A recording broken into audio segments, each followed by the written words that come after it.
মুরলির তারিখ 25শে ডিসেম্বর 2024।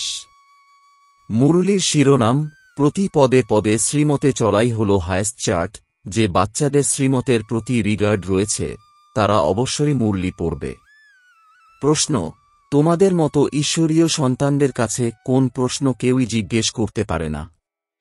উত্তর, বাচ্চারা, তোমাদের কাছে কেউই এই কথা জিজ্ঞেস করতে পারে না যে তোমরা খুশিতে আছো, সন্তুষ্ট তোমরা। কেননা তোমরা বলো যে আমরা সর্বদাই রাজি অর্থাৎ সন্তুষ্ট। পার ব্রহ্মে থাকা বাবার জন্য উৎকণ্ঠা ছিল, তাকে পেয়ে গেছি, আর কিসের জন্য পরোয়া করব। তোমরা যদি অসুস্থ থাকো তাহলেও বলবে যে আমরা খুবই খুশিতে আছি। ঈশ্বরের সন্তানদের কোনো বিষয়েরই উদ্বেগ থাকে না। বাবা যখন দেখেন যে এর উপর মায়ার আঘাত হয়েছে তখন তিনি জিজ্ঞাসা করেন, বাচ্চারা, তোমরা খুশিতে আছো তো, সন্তুষ্ট তো? ওম শান্তি। বাবা বোঝান যে বাচ্চাদের বুদ্ধিতে এ কথা অবশ্যই আছে যে বাবা যেমন বাবাও তেমনই টিচার এবং সুপ্রিম গুরুও। তোমরা এই স্মরণে অবশ্যই থাকবে। এই স্মরণ তোমাদের কেউই কখনো শেখাতে পারে না। কল্পকল্প বাবা এসেই শেখান। তিনিই হলেন জ্ঞানের সাগর, পতিত পাবন। একটা তোমাদের এখনই বোঝানো হয় যখন তোমরা জ্ঞানের তৃতীয় নেত্র, দিব্য বুদ্ধি পেয়েছ। বাচ্চারা যদিও বুঝতে পারে তবুও তারা বাবাকেই ভুলে যায়, তো টিচার বা গুরু কিভাবে স্মরণে আসবে? মায়া অত্যন্ত প্রবল যে বাবার 3 রূপকেই ভুলিয়ে দেয়। তখন বলে আমরা হেরে গেছি। যদিও প্রতি পদে পদে পদ্মসম উপহার, তবুও হেরে গেলে কিভাবে পদ্ম হবে? দেবতাদেরই পদ্মের নিদর্শন দেওয়া হয়। এ হল ঈশ্বরীয় পাঠ। মানুষের পাঠ কখনো এমন হতে পারে না। দেবতাদের মহিমা যদিও করা হয় তবুও উঁচুর থেকেও উঁচু হলেন একমাত্র বাবা। বাকি ওদের বিশেষত্ব কোথায়? আজ গাধার জাহাজ, কাল আবার রাজা। তোমরা এখন পুরুষার্থ করে এমন তৈরি হচ্ছ। তোমরা জানো যে আমরা পুরুষার্থতে অনেকেই ফেল করে যাই। জ্ঞান তো অনেকই সহজ, তবুও খুব অল্পই এতে পাস হয়। তা কেন? মায়া তোমাদের প্রতি মুহূর্তে ভুলিয়ে দেয়। বাবা বলেন, তোমরা চার্ট লেখো, তবুও লিখতেই পারে না। কখন লিখবে? যদিও বা লেখে তো কখনো আপ আবার কখনো ডাউন। হায়েস্ট চার্ট তাদেরই হয় যারা প্রতি পদে শ্রীমতে চলতে থাকে। বাবা তো বুঝতেই পারবে যে এই চিন্তার জন্য লজ্জা আসে। না হলে প্রকৃতপক্ষে শ্রীমতে চলা চাই। মুশকিলে 1 বা 2% লিখতে পারে। শ্রীমতের প্রতি এত সম্মান নেই। মুরলি পেলেও তারা পড়ে না। তারা হৃদয় দিয়ে অবশ্যই এ কথা বুঝতে পারে যে বাবা তো সত্যি কথাই বলেন, আমরা মুরলি পড়ি না তো অন্যদের কি শেখাব? বাবা তো বলেন, আমাকে স্মরণ করো তাহলে স্বর্গের মালিক হতে পারবে। এতে বাবাও এসে গেল আর শিক্ষকও এসে গেল। অল্প কিছু শব্দেই সম্পূর্ণ জ্ঞান এসে যায়। তোমরা এখানে আসোই এই জ্ঞান রিভাইজ করতে। বাবা যদিও এ কথা বোঝান, কারণ তোমরা নিজেরাই বলো যে তোমরা ভুলে যাও, তাই তিনি আসেন রিভাইজ করাতে। যদিও কেউ করেও তবুও রিভাইজ হয় না। ভাগ্যে না থাকলে প্রচেষ্টাও আর কি করবে? এই প্রচেষ্টাও এক বাবাই করান, তিনি এতে কাউকেই বিশেষভাবে কিছু আলাদা করান না। ওই পড়াতে তো এক্সট্রা পড়ানোর জন্য টিচার রাখা হয়। বাবা তো ভাগ্য বানানোর জন্য সকলকেই একরস পড়ান। এক একজনকে আলাদা আলাদা করে কিভাবে পড়াবেন? কত বাচ্চা!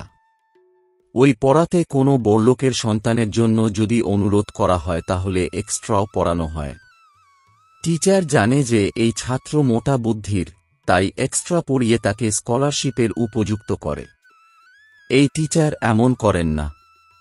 ইনি তো সকলকেই একই রকম পড়ান। অতিরিক্ত পুরুষার্থ অর্থাৎ টিচার কিছু কৃপা করেন।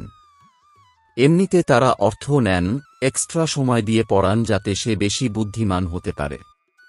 এই বাবা তো সকলকেই একই মহামন্ত্র দেন যে মন মনাবব। ব্যাস, বাবাই হলেন একমাত্র পতিত পাবন, তাঁর স্মরণেই আমরা পবিত্র হতে পারব।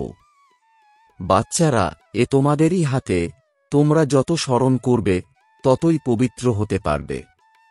সমস্ত কিছুই এক পুরুষার্থের উপর নির্ভর করে। ওরা তো তীর্থযাত্রা করতে যায়, একে অপরকে দেখেও যায়। বাচ্চারা, তোমরাও অনেক যাত্রাই করেছিলে, কিন্তু কি হলো? তোমরা নিচে নেমেই এসেছ। এই যাত্রা কিসের জন্য, এতে কি পাবে? কিছুই জানতে না। এখন তোমাদের হলো স্মরণের যাত্রা। অক্ষর একটাই, মন্মনাভব। এ হলো তোমাদের অনাদি যাত্রা। ওরাও বলে, এই যাত্রা আমরা অনাদি কাল ধরে করে আসছি। এখন তোমরা জ্ঞানের সঙ্গে বলো, কল্প কল্প আমরা এই যাত্রা করি। এই যাত্রা স্বয়ং বাবা এসেই শোনান। ওই যাত্রায় মানুষ কত ধাক্কা খায়, কত শোরগোল হয়। আর এই যাত্রা হল ডেড সাইলেন্সের যাত্রা। এক বাবাকেই স্মরণ করতে হবে, এতেই তোমাদের পবিত্র হতে হবে। বাবা তোমাদের এই প্রকৃত আত্মিক যাত্রা শিখিয়েছেন।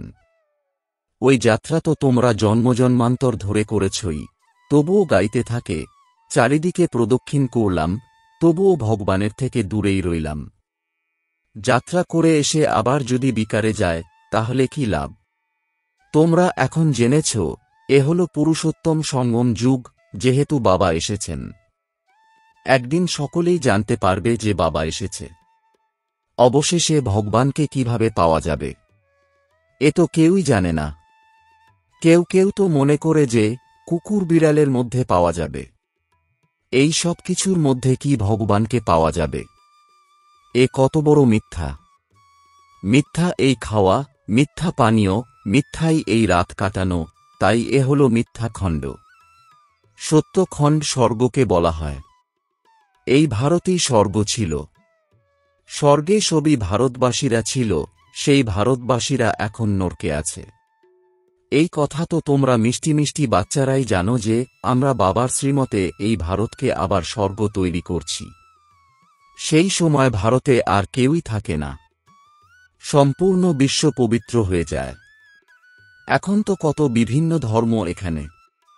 বাবা তোমাদের সম্পূর্ণ বৃক্ষের জ্ঞান শোনান। তিনি আবারও তোমাদের স্মৃতি ফিরিয়ে দেন।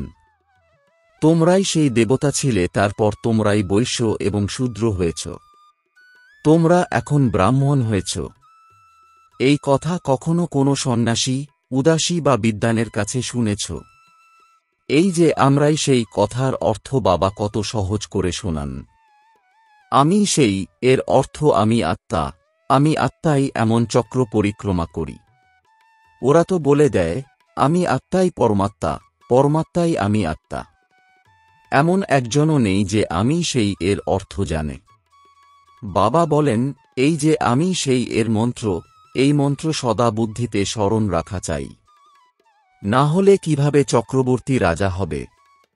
ওরা তো ৮৪ এর অর্থও বুঝতে পারে না। ভারতেরই উত্থান আর পতনের মহিমা আছে। শতপ্রধান, শত, রজ আর তম, সূর্যবংশী আর চন্দ্রবংশী। বাচ্চারা, এখন তোমরা সবকিছুই জেনে গেছ। এক বীজরূপ বাবাকেই জ্ঞানের সাগর বলা হয়। তিনি এই সৃষ্টিচক্রে আসেন না। এমন নয় যে আমি আত্মাই পরমাত্মা হয়ে যাই, তা নয়। বাবা তাঁর নিজের সমান জ্ঞানী তৈরি করেন আমাদের। তিনি আমাদের তাঁর নিজের সমান ভগবান বানান না।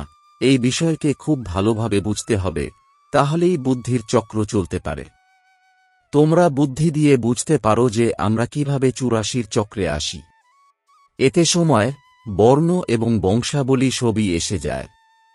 এই জ্ঞানেই আমরা উঁচুর থেকেও উঁচু হই। এই জ্ঞান থাকলেই আমরা অন্যকে তা দান করতে পারব।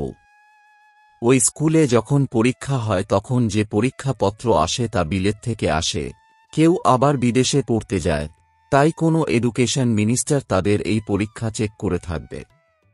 এখানে তোমাদের পেপারকে চেক করবে, তোমরা নিজেরাই তা করবে।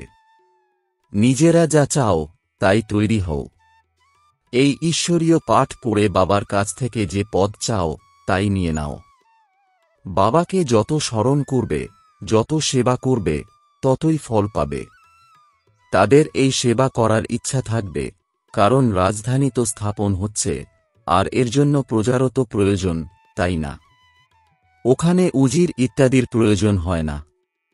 এখানে তো সকলেরই বুদ্ধি কম, তাই উজিরের দরকার হয়। এখানে বাবার কাছেও রায় নিতে আসে, বাবা এমন হয়েছে, কি করব? এই কাজ কারবার কিভাবে করব?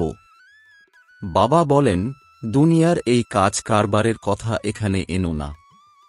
হ্যাঁ, যদি কারোর মন খারাপ হয়ে যায় বা কেউ হতাশ হয়ে যায়, তখন তিনি তার জন্য কিছু উপদেশ দিয়ে দেন, কিন্তু এ আমার কোনো কাজ নয়। আমার কাজ হল তোমাদের এই বিশ্বের মালিক করার জন্য পতীত থেকে পবিত্র বানাই। তোমরা সদাই বাবার থেকে শ্রীমত নিয়ে চলতে হবে। এখন তো সকলেরই হল আসুরি মত। ওখানে তো হল সুখধাম। ওখানে কেউই এমন জিজ্ঞেস করবে না যে তোমরা খুশি আছো, তোমাদের শরীর সুস্থ আছে তো। এই কথা এখানেই জিজ্ঞাসা করা হয়। ওখানে এইসব কথা থাকে না। দুঃখধামের কোনো কথাই ওখানে থাকে না। কিন্তু বাবা জানেন, বাচ্চাদের মধ্যে মায়ার প্রবেশের কারণেই বাবা জিজ্ঞেস করেন, তোমরা ঠিকঠাক খুশিতে আছো তো? মানুষ তো এখানকার শব্দ বুঝতেই পারে না। কোনো মানুষ জিজ্ঞেস করলে তোমরা বলতে পারো, আমরা তো ঈশ্বরের সন্তান, আমাদের কি খুশিতে থাকার কথা জিজ্ঞাসা করো? আর ব্রহ্মে থাকা বাবার জানা তাকে পাওয়ার জন্য উৎকণ্ঠা ছিল, এখন তাকে পেয়ে গেছি, এখন আর কিসের পরোয়া? এই কথা সবসময় স্মরণে রাখা উচিত। আমরা কার সন্তান, এই জ্ঞানও বুদ্ধিতে আছে। আমরা যখন সম্পূর্ণ পবিত্র হয়ে যাব, তখন লড়াই শুরু হবে। তোমাদের অবশ্যই জিজ্ঞেস করবে। তোমরা বলবে, আমরা তো সর্বদাই খুশি, অসুস্থ হলেও খুশিতে থাকি।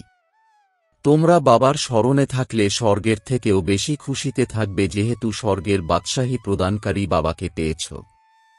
তিনি আমাদের কত উপযুক্ত বানান, তাহলে কিসের পরোয়া? ঈশ্বরের সন্তানদের কিসের পরোয়া? ওখানে দেবতাদেরও কোনো পরোয়া নেই। দেবতাদের উপরে হলেন ঈশ্বর। তাহলে ঈশ্বরের সন্তানদের কিসের ভয় থাকতে পারে? বাবা আমাদের পড়াচ্ছেন। বাবা আমাদের টিচার এবং সদ্গুরু। বাবা আমাদের মাথায় মুকুট রাখেন। আমাদের ইংরাজিতে বলে ক্রাউন প্রিন্স। বাবার মুকুটই বাচ্চারা মাথায় দেয়। তোমরা বুঝতে পারো, এই সদ্গুরুতে সুখই সুখ। প্রত্যক্ষভাবে সেই সুখ তখনই পাবে যখন তোমরা ওখানে যাবে। এ তো তোমরাই জানো, যখন তোমরা এই শরীর ত্যাগ করে সত্যযুগে যাবে তখন সেখানে কি পাবে। এখন বাবা তোমাকে প্রত্যক্ষভাবে পড়াচ্ছেন। তোমরা জানো যে আমরা সত্যিই স্বর্গে যাই। ওরা যে বলে অমুকে স্বর্গে গেছে, কিন্তু ওরা জানেই না যে স্বর্গ আর নরক কাকে বলা হয়। কল্পের আয়ুই লাখ বছরের লিখে দিয়েছে। জন্মজন্মান্তর এই জ্ঞান শুনতে শুনতে নেমে এসেছে। এখন তোমাদের বুদ্ধিতে আছে যে আমরা কোথা থেকে কোথায় নেমে এসেছি। সত্য যুগ থেকে নেমেই এসেছে। আমরা এখন এই পুরুষোত্তম সঙ্গম যুগে এসে পৌঁছেছি। কল্পকল্প বাবাই পড়াতে আসেন। বাবার কাছেই তো তোমরা থাকো, তাই না? ইনিই হলেন আমাদের প্রকৃত সদ্গুরু, যিনি মুক্তি এবং জীবন মুক্তির পথ বলে দেন। এই বাবাও যেমন শেখেন, তেমনি এনাকে দেখে তোমরা বাচ্চারাও শেখো। তোমাদের প্রতি পদে সাবধানে থাকতে হয়। মন বচন এবং কর্মে খুবই শুদ্ধ থাকতে হবে। অন্তরে কোনোরকম দুর্গন্ধের আবর্জনা থাকা উচিত নয়। বাচ্চারা প্রতি মুহূর্তে বাবাকে ভুলে যায়। বাবাকে ভুলে যাওয়ার কারণে বাবার দেওয়া শিক্ষাও ভুলে যায়। আমরা যে ছাত্র, এই কথাও ভুলে যায়। এ খুবই সহজ। বাবার স্মরণেই জাদু আছে। এমন জাদু আর কোনো বাবাই শেখাতে পারেন না। এই জাদুতেই মানুষ তমপ্রধান থেকে শতপ্রধান হয়। বাচ্চারা, তোমরা জানো যে শিব বাবা ব্রহ্মার দ্বারা আদি সনাতন দেবী দেবতা ধর্মের স্থাপনা করেছিলেন, যে ধর্ম সত্যযুগ আর ত্রেতাযুগ, এই অর্ধেক কল্প ধরে চলে। এরপর অন্য ধর্ম পরে বৃদ্ধি পায়।